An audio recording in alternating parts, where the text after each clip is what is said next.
Excellent. Did everyone catch what Rami said? Okay. Did you guys hear him in the back? Anyone not hear him? How about that? All right. Rami, let me trouble you to re-say that if that's okay. Thank you. So we had a central theme throughout the 3 questions, which is one of a family or a home. So just like little children, there's sometimes that trust, and you see a lot of little kids in the back. They're just always by their mom and dad's side because they know they're always looking out for them. They're taking care of their needs, and in the context of the church, it makes our faith seem real that someone truly knows and wants our best interests at all times. Excellent. Thank you. Thank you. Good.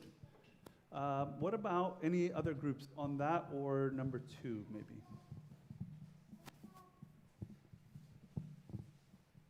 James, you look like you're ready to go. I can usually, by the way, I can see the wheels turning before you're about to speak. I visually see that it's the bubble, it's starting to form. I see it. So, all right, go ahead. That's why I never win at poker. That's why you should never play poker. Just one of the many reasons. Well, the obvious answer to us was that when you feel that you matter, I think it brings out more in you, and it allows you to contribute more, knowing that the people around you care what you think or what you feel. And so within the church community, or as he was saying, in the family, it's very important to feel that you matter. And we were also saying that, a lot of businesses try, like large corporations, really try to make their employees feel that they matter, their input matter, even though, oftentimes it doesn't. But it's at least important to give the perception that the employees matter. But certainly within the church, it can't just be a perception. It has to be a real feeling. Yeah, good. But when you give the corporate example, a few smiles formed on people's faces. We all hear that. Oh, yeah, we want feedback from the employees, but rarely is anything heated. Yeah. That's how I felt for a long time anyway. Deal? Yes, David.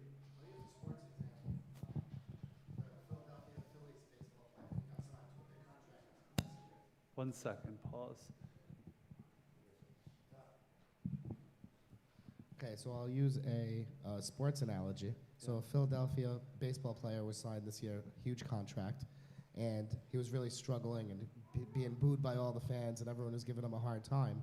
And just all of a sudden, one day, the Philadelphia fans just cheered him, even though he didn't do anything to deserve the cheers, and gave him a loud applause. And ever since, he's been probably one of the best players in the league. So it just goes to show, positive reinforcements for people could go a long way, but from people is one thing, from God is another. To be able to liberate you and give you that sense of courage and really self-esteem to be able to go out into the world and be who you were meant to be. Beautiful. Excellent. Thank you. Peter, were you raising your hand or just rubbing the... And then we'll jump in after Peter's comment. Thank you. I see the importance of, being supported, being lifted up by the community, being seen. But I'm also at the same time a little bit conflicted because a lot of, especially the desert fathers, but as well as church fathers, warn about being heard and seen, because that's how pride kind of comes in and infiltrates, and your head becomes like really big. So I guess I'm like, it's kind of a double-edged sword, if not spiritually and maturely undertaken. Okay, so that's a very fair point. Were you going to chime in on that piece? Okay, so Sandy wanted to just offer a thought on what Peter was saying. No, go ahead. No, yeah. One way I agree with what he's saying. One way we can look at it is maybe how we could truly see the other person, less on us ourselves being seen. So C.S. Lewis says humility is not seeing yourself less or thinking of yourself less than, but thinking less of yourself. So how can we truly see No, the other way others? around. Humility is not thinking less of yourself, but thinking of It- yourself less. Yes. Okay, so. So yeah, I think seeing others and hearing others could be reframing that question. And then actively listening, which means less turning that thinking part of our brains off and just listening, truly listening to what the other person is saying, rather than always thinking of an answer or thinking how to contribute or how can I make myself have the last word. Excellent. Does that make sense, Peter? Y-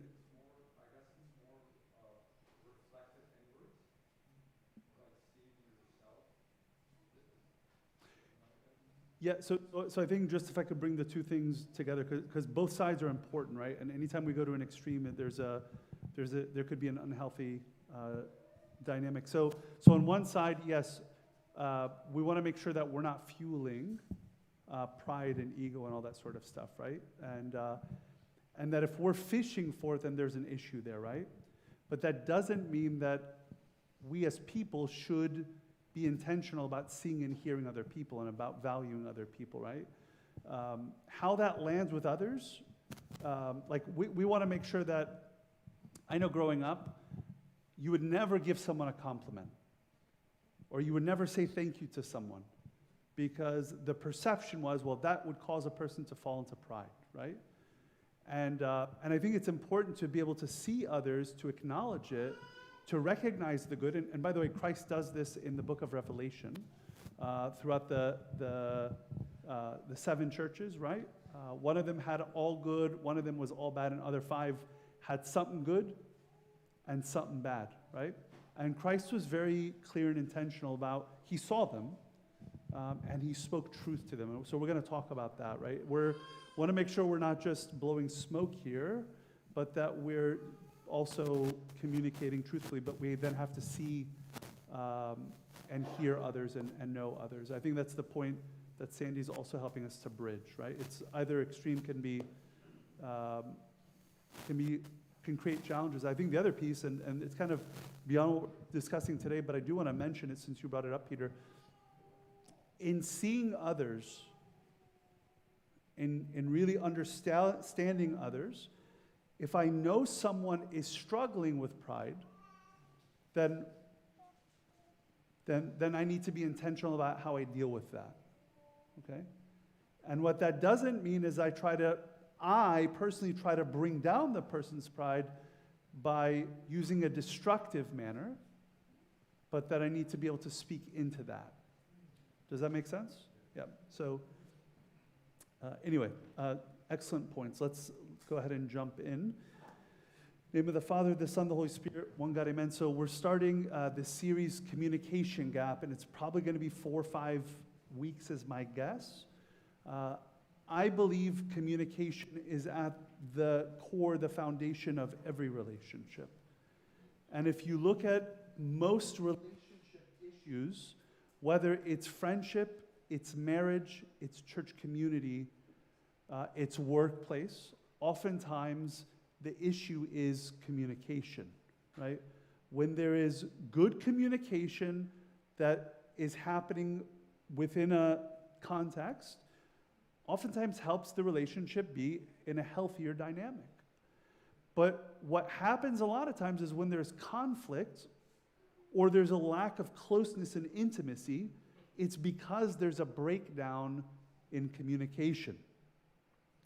So we're going to be coming back to this point throughout the entire series. Kind of think of this as this, and then on the back end, well, I'll kind of bookend each talk with these points.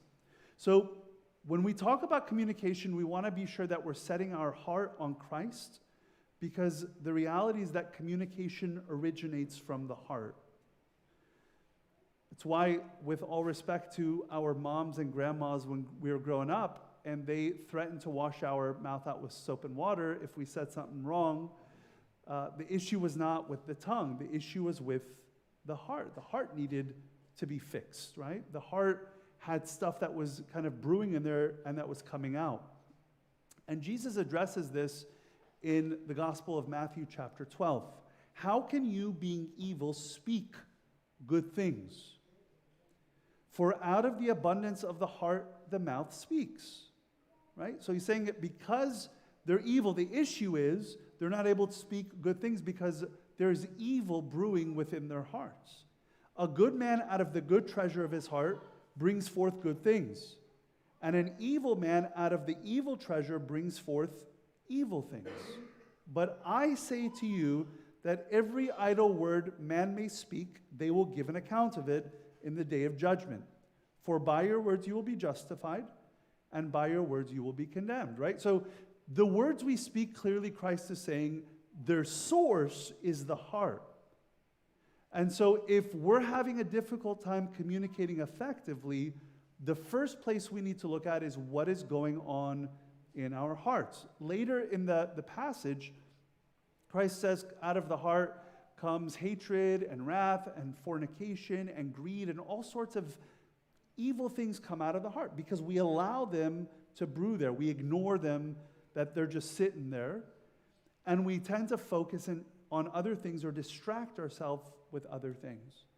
But Jesus also says here that the way we communicate, God cares, right? Every word that comes out of our mouth, we will give an account for. So if we say a harsh word, a mean word, an unkind word, a wrathful word, Jesus here is saying, be careful. Don't just say, oh, it's just a word. No, words matter. And they clearly matter to Christ here.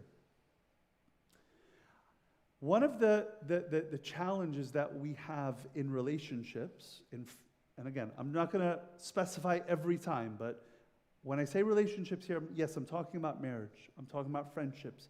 I'm talking about community. I'm talking about siblings, right? Family dynamics. One of the challenges that we have is that we oftentimes speak past each other, right? We're not actually oftentimes listening to what the other person is saying, or we're not seeing them because we're focused on something else. That's the reason why, by the way, when Peter offered that example, and then Sandy came back and offered kind of I think a different perspective, it's important that we understand that what we're saying, because what could have happened in that instance is that each person or each group or each heart focuses on what it's really focused on saying, right? And not really seeing what the other person is trying to get out. And y'all, this is what happens oftentimes in our communication or relationships with each other. Where do we see this in our own relationships with God as well? If I could take you back to the Old Testament, man was speaking past God oftentimes. Man had such a wrong view of God that he oftentimes distorted God and what he was doing and how he was doing it. And so what does God do? God, St. Athanasius tells us, that's one of the reasons he becomes incarnate. But I want to take you earlier, if you've never read the work on the Incarnation by St. Athanasius, super beautiful theological work, but I think also theology has a lot of practical implications on our life, okay? So what St. Athanasius says here is human beings were foolish and they turned away from God, and so they not only forgot the concept of God, but also fashioned for themselves others instead. Right? Humans, they forgot about him. He was there, he's trying to communicate to them, sending them his word, and they get distracted by other things. They turn away from him, and they start creating other ideas about who God is. And some of those ideas about God, they formed statues called idols. And they formed certain values of philosophy that they began to worship. And interestingly, this is what we do oftentimes in our relationships with each other. We talk right past one another. We turn away from one another. And then we start formulating in our minds ideas about one another. Right? We say, oh, this is who they are. This is how they've always been. we begin to reduce a specific encounter, a person, we categorize them. They got upset one time, or were unclear in what they were trying to say, and so we say, oh, that person is weak. That person has anger issues. That person will never change, right? We begin to categorize people. We fashion for ourselves ideas about one another. I want you to imagine how that would impact our ability to communicate with that person. How would forming idols, statues, affect our ability to communicate with God? We'd be talking about and to someone completely different, right? If we had an idea about God that all he wanted was the Joel Osteen fashion of spirituality, of Christianity, wealth and health, and that's all that we came to Jesus for, and that was our kind of bottom line with Jesus, really distorted understanding, then we would have a really messed up view, and how we would come to him and communicate with him would also be messed up. And y'all, this principle applies in our relationships with each other. We oftentimes have formed concepts about other people. And we have said, this is who that person is. They will never change. And so when they're speaking to us, what are we doing? We're interpreting, oftentimes, we're interpreting that person through a certain set of ideas that we have about them. And so we're talking right past each other. We're not listening to the other person, what they have to say. And so the truth is, we might see each other. We must rather see each other to speak to each other. If we don't see the other person, if we don't hear the other person, if we don't understand the other person, we're going to talk right past them. Talking past each other happens when two or more people engage in a conversation without actually understanding and engaging with what the other person is saying. It's discussing two different things while supposedly talking about the same thing. Has anyone ever done this? You're like in a conversation, but it feels like you're in a different conversation than the person that you're talking to is having, right? You might be talking to a friend about how they hurt you, and they're engaged in a conversation about how they're not feeling well. You're talking to a person, to your spouse, about how they left the food out, and they have been doing this over and over again, and they're telling you that they're having a rough time at work, right? You're talking about two different things. Now, sometimes it's a lot more subtle than that. Sometimes you're talking about presumably the same thing, but your minds are in two very, very different places, right? And your goal, your objective, is very different for one another. Why do we speak past each other? We might be not seeing the other person or not seeing each other. We're focused on the wrong thing. I was just at a marriage conference yesterday, and the speakers kept highlighting this point that oftentimes what happens is when we speak past each other, it's because we're focused, or when we're in arguments, we're focused simply on winning. We're focused simply on winning. And the speaker said, if your focus, your goal is to win, you might win the argument, but you might lose the marriage. No, this goes in all of our communication with one another, right? I can be right, and if that's where I'm focused on the wrong thing, being right and winning, then I'm going to talk right past the other person. Another reason why we speak past each other is we're not actually listening or hearing the other person. Let's be honest. When the other person you're in a discussion or debate, sometimes not even a heated debate, right? Someone is talking, and what are you thinking about? What you're going to say next, right? Might be at work where you're not even listening to the other person. You're just trying to think of a creative way to up them or to tell them about what you did over the weekend, right? You know everyone's favorite subject? Me. Not me, but like themselves, right? Everyone loves, so oftentimes what's happening was when the other person is speaking, I don't think everyone's favorite subject is me personally, okay? We love talking about ourselves though, right? And so a lot of times what happens, guys, is we're not actually listening to the other person.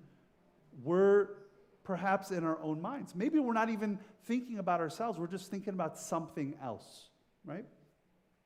Another reason why we speak past each other is we may just disagree about the facts. We may disagree about the facts. This happened my first year of marriage. Maura still tells this story whenever she has the opportunity about how I would like leave shoes sitting around the house our first year of marriage. And I'm like, I disagree about the facts, right? And when I tell her things, I'm not going to throw her under the bus, but when I remind her of things that she would or wouldn't do, sometimes she's like, nah, that never happened, right? Sometimes, guys, we disagree about the facts. We disagree about what happened. And I'll give you one more reason. There's so many other reasons why, but the last reason I'll give you this morning is that sometimes we speak past each other because we don't want to dignify what the other person's saying, right? We don't want to acknowledge what they're saying. We don't want to acknowledge maybe they're hurt. Maybe we don't want to acknowledge that they've gone through something really beautiful that we should celebrate. And so again, if we are talking past each other, it's because we're not seeing each other, okay? Let's come to someone that we know his story hopefully fairly well. It's a man by the name of Job. Job got sick. He lost all his children. He lost all his livestock, all his wealth, and his friends show up, and they start looking at Job, and they start accusing him. And one of the issues was Job's friends did not see him. Job's friends did not understand what he was going through, right? And so they're there, they're talking about two different things. Job's like, dude, I am suffering here, right? And Job's friends show up, and he's trying to tell them about his pain and his discomfort, and they're here trying to fix a solution and tell them, well, it's because you did this, and if you would have done this, and if you wouldn't have done this, right? They're talking past each other. They're in two completely different worlds. And what Job is trying to explain to them is, like, this didn't happen because I'm an unrighteous person. Like, I just don't know why, right? But his friends were focused on figuring out what the problem was, and so they weren't actually listening to Job. They weren't hearing Job. They weren't seeing Job in that moment. There's a kind of a neat example that I came across recently as I was preparing for this series. It was from 1917 when Albert Einstein and David Hilbert, they would have these discussions on a daily basis for day after day after day on physics. And what happened once they finished their debates, they continued their debate, like their public debates, they continued them in writing. A man by the name of Felix Klein says what was happening is they were oftentimes just talking past each other, as happens not infrequently between simultaneously producing mathematicians, right? He's saying that they were so focused on their work and what they each had done that they were not actually listening to what the other had come up with and done, because they were so fixated on proving what they had done was so groundbreaking, they couldn't acknowledge that both things could be true at the same time, right? That what Albert Einstein had come up with was pretty groundbreaking, and what Dave Hilbert had come up with was pretty groundbreaking.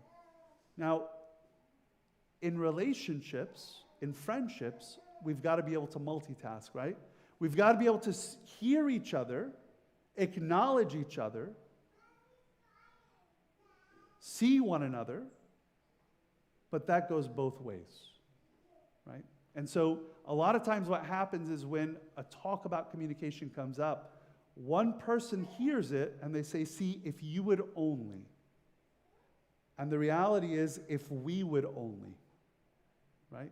If we would, because this doesn't work effectively unless if both parties or all parties participate. Yeah, like, let's be real. If you personally say, I'm going to improve as a communicator, it's going to help you personally. It's going to help you grow tremendously. I think it'll help you become a more Christ-like figure. Because Christ was, I think, the greatest communicator living in the flesh. He listened to people. He heard what people were saying. He saw the hurt of people. But if we're talking about entering into deeper level of connection and intimacy with one another, a friendship with one another, then that requires both parties to do this. Does that make sense, y'all? So you can look and say, I'm going to do this because I think it's going to help me be more successful. I know people that go to marriage seminars or go to work business seminars because they want to be a better communicator so they can be more successful at work. And you will. But that's not the same thing as having healthy relationships with other people. Let's talk about some places where we talk past each other, or some contexts where we talk past each other. First one is political debates, right? Has anyone ever been in a political debate and the two sides are actually sitting there listening to one another, right? Like people don't listen to each other when they talk politics. I would just talk to a couple people last night and I said, I shared something political. I'm like, I know we're not supposed to talk politics. And they started laughing. They're like, come on, Abuna, you always talk politics and be free, right? The truth is, guys, a lot of times the reason people don't want to talk politics is because they're not prepared to listen to each other, right? They're not ready to hear what the other side has to say. One of the most infuriating discussions is when people discuss a hot topic issue like abortion. Try to listen to two people debating abortion from opposing views. It is the most frustrating thing, okay? It'll be frustrating for you probably for two reasons. One, because you will probably disagree with one side pretty strongly. But if you're also listening to how they're communicating, it'll be frustrating because what you will realize, in the majority of cases, people are not actually listening to each other. They're just talking past you. They're waiting for their opportunity to respond and to argue back their side so they can be right. The second place that we tend to talk past each other and that there's misunderstanding, we don't see each other, is text messages. Text messages, right? I will tell you, you can put all the emojis in the world that you want. You're still going to miss something. You know what percentage of communication is the words that are said? It's 7-8%, right? So I want you to imagine if we took this sermon right now and we just put it in a text and you read it.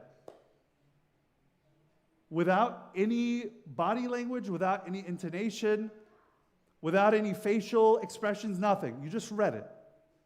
Some of you might look and say, wow, he was pretty angry. Others of you are like, he's not really taking this matter very seriously. Others of you might not hear the joking or the sarcasm. You might not still hear it in person, but that's okay, right? It's less likely you'll miss it, hopefully. So if you have something hard to communicate, I would encourage you, text message is probably not your most effective way to do it, right? It's probably not going to be the most impactful way. Text messaging is great, or emails are great if you just want to communicate something out, right? Facts. But we're talking about friendship. And if we're talking about friendship, again, in all these different contexts, that's a really challenging place to do it because things can, we talk past each other, we misinterpret what the other person's saying. The third one I've kind of already alluded to, relationship conflicts. Emotions can run high. People get worked up, especially if you've been married for years or you've been in a friendship for years or your children, right? Because there's so much history that's there. And so we tend to talk past each other in those relationships, those deep-seated relationships. The last one, is online debates. Man, I would avoid that like the plague. Because people are not really listening to each other usually. Like, I want you to be honest. When was the last time you read an online debate and someone changed their mind? Right? Usually what happens is you read an online debate and you're categorizing, oh, that person's smart, that person's smart, that person's stupid, right? That person's smart, that person's real clever, that person's a loser, right? We're like categorizing people, right? And the category over here are the people we disagree with. And the category over here are the people that we agree with. And what we're usually not doing is actually listening, because we're fixated on what, like, we're seeing ourselves, right? We're looking at it as an argument, a debate. Okay? All right. So let's come back to a little bit of theology on the incarnation. So when this happens, this kind of like disconnect, we see past each other, something has to shift. We have to be prepared to look to the other, and that's what we're going to find here, that someone has to be prepared to bridge, to move towards the other person so that they can bridge that communication gap. So a king, being human, doesn't permit the lands established under him to pass to and serve others, nor does he abandon them to others, but he reminds them with letters and oftentimes sends them by friends, and if need be, he comes himself. And so what St. Athanasius here is talking about is, if a king does this, what about God? God did this, right?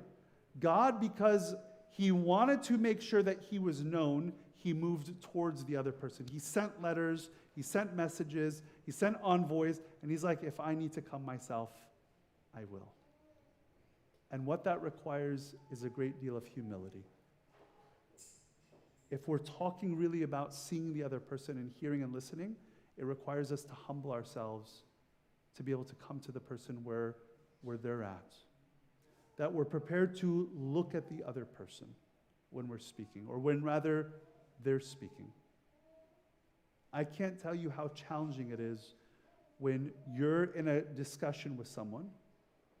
Let's be honest. One of the most frustrating things is when you're talking to someone and they're doing this, right? They're looking down at their phone. Or you're talking to them and they're like walking away, right? I'm not talking about like, listen, I know at home sometimes we're multitasking, especially if you've got like young ones and you've got bottles and you've got food to prepare and you've got like, but I'm talking about like you're sitting down trying to have a conversation and someone gets up and walks away in the middle of it. That's tough, right? And what it makes that person feel is like, man, yes, they don't hear me, they don't care, they're not looking, this doesn't matter to them. A big part of communication, and the speakers pointed this out yesterday, they said that Jesus did a lot of listening. He asked twice as many questions, apparently, roughly, as he was asked. Isn't that something? Right? To be able to see the other person, it means we need to be prepared to listen to the other person. What are they actually saying? What are they trying to get at? And seeking to understand them before being understood.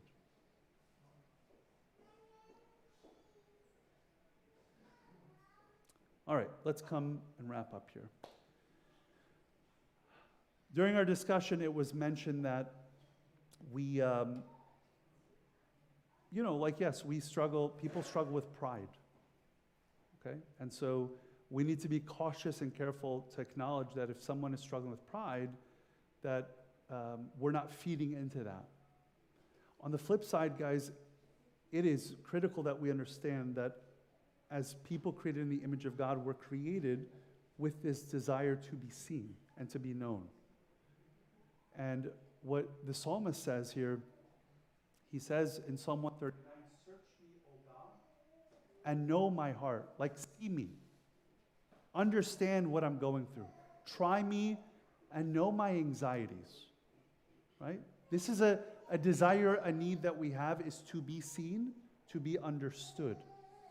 And see if there's any wicked way in me. Lead me in the way everlasting. The reason why it was important for the psalmist was because he wanted to enter into deeper relationship with God. But the reason it's also important that we be seen by others, I want you to imagine at this time, like or perhaps even before this time, when the children of Israel were wandering through the wilderness, if someone didn't see them, what would happen? They'd be left behind. If your tribe didn't see you and you were left in the wilderness, what would happen to you? You would die. You wouldn't survive on your own in the wilderness, right? And the truth is, guys, if we are not seen by the tribe, then it's easy for us to slip away. How many people have felt at times, man, nobody would even notice if I didn't show up to church. Nobody would notice if I wasn't in church for weeks. No one in the family will notice if I've had a bad day. None of my friends will have any idea if I've gotten sick, right? And so we have this need, this desire to be seen, and it's not all bad. It can go to a really bad place, but it itself is not a bad thing. It's one of the things that allows us to make sure that we're able to be in community with each other, to be seen by one another, and to see the other person. So, when you are looking to, or when people need to be seen, I'm going to give you 3 things. The first one, this is such a simple one. Make eye contact with other people. When you're talking to them, look at them. Like, it is one of the most simple things we can do. I have noticed that a lot of people struggle. I know in like some cultures, you don't make eye contact with other people, but eye contact tells the other person, I care about what you're saying. I've already mentioned the phone. Stay off your phone with others. Like, be present with them. And the third one, this is a challenging one, especially when you're in community. Learn and remember the names of people. Learn and remember the names of people. Okay? Because if you want to know another person, it's not just, yes, know their name, but know them as a person. Okay? Let's come to the very final part. This is going to be kind of like a theme throughout the series, as I mentioned. We want to make sure that we're using in all of our communication grace-based communication. Okay?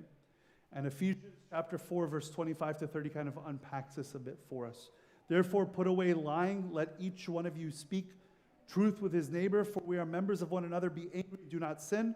Do not let the sun go down on your wrath, nor give place to the devil. Let him who stole steal no longer, but rather let him labor, working with his hands what is good, that he may have something to give him who has need.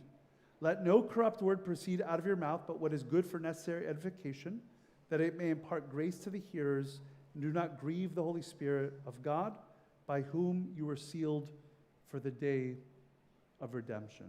Okay? So there's 5 aspects that are, if you will, grace-based communication. The first one is speaking truth. And let's call it truth with love, as it's mentioned here, okay? So if we want to really be in relationship and bridge the communication gap, we need to draw closer to each other, and that happens through truth, right? There's, I was speaking to our guy at Chase Bank who kind of handles the church stuff, and anyways, we got to chatting. He's like, oh, what are you teaching on? And so I told him about the series, and he said, oh, I'm reading a book called The Speed of Trust. It's a Covey book. It was Stephen Covey, or one of the Coveys, okay? The Speed of Trust. And so about how like trust is foundational in communication, and trust comes through speaking truth, right? But speaking truth needs to be done with love. That's the first one. The second one, we'll talk more about these over the weeks. I just want to put them out there, and then we'll kind of wrap up. The second one is affirmation. Affirmation.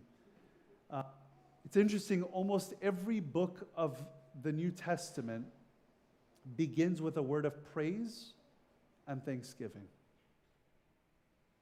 In 1 Thessalonians chapter 1, St. Paul says, we give thanks to God for you all.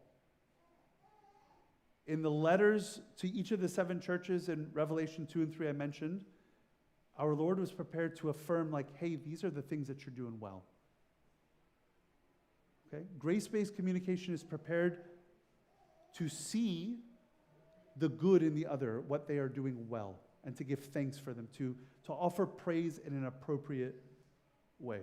The third one is healthy types of affection. Okay? Words of affection, I think, can be especially meaningful and appropriate. A lot of people, I think, need to have loving affection communicated to them. Okay, it's beautiful, nice work. Put it into action. The fourth aspect of grace-based communication is there's safety or security. People should feel safe when communicating. They should be able to say and to speak and to be heard. And let's be honest, we all like going to places we feel safe. And places that we don't feel safe, we avoid those places. We flee from those places. And we want to make sure that our homes and our church community is a place that people are feeling safe, because we're communicating in a grace-filled way. And the last way is that grace-based communication is gentle. It's not harsh. The speaker said something really, it was kind of cute. He said yesterday, he said, if you're in an argument or discussion, he said, the best volume to communicate at is a whisper. And he said, try that for more than 60 seconds, right? A whisper. Not literally a whisper, but like at a really quiet voice, right? When we communicate gently with one another, it's easier for the other people to hear. Whether it's something that's like intense and that we're frustrated about, right? Or something that we're excited and passionate about, sometimes speaking gently allows the other person to hear. I'm not saying that we shouldn't allow our emotions to ever get worked up if we're excited about something, but speaking gently, softly, we know the difference, as opposed to harshly. Grace-based communication is gentle. It's soft, right? It's trying not to destroy and to harm, but to soothe the other person, okay? Even when we need to speak words of truth to them, it can still be done gently. We all know the difference. And every one of us here, self-included, has been guilty of not doing these, and we've seen the results, right? And every one of us here has experienced and probably offered grace-based communication, and we've seen the results. And it tends to be a more effective way of communicating, all right? All glory be to God forever.